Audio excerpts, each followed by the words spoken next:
शमशान हो। कल चली जाइबो तो डोलिया चढ़ के हम जाइबे शमशान हो।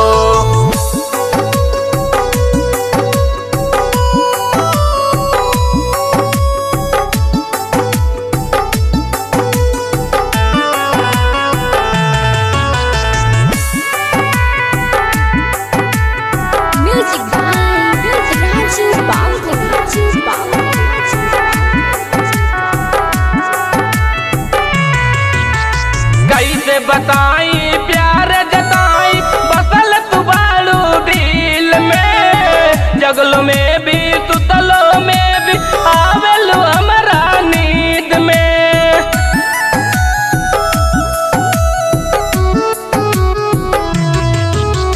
कैसे बताई प्यार जताई बसल तू बालू दिल में, जगलो में भी सुतलो में भी आवेलू हमारा नींद में। राबुन खूब पियावा सागे काके हमें बर्बाद हो।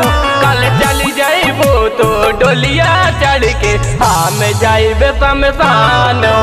कल चली जाइबो तो डोलिया चढ़ के हम जाइबे शमशान हो।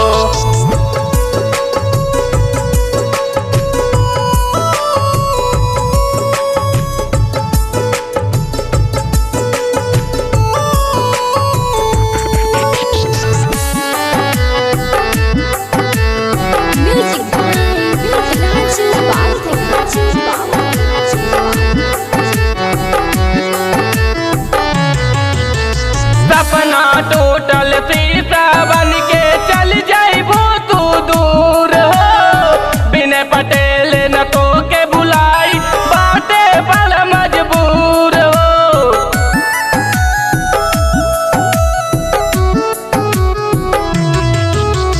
सपना टोटल शीशा बन के चल जाइबो तू दूर हो। बिना पटेल न तो के बुलाई बाटे बड़ मजबूर हो।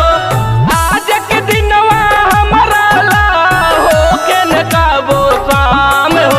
कल चली जाइबो तो डोलिया चढ़ के हम जाइबे शमशान हो। कल चली जाइबो तो डोलिया चढ़ के हम जाइबे शमशान हो।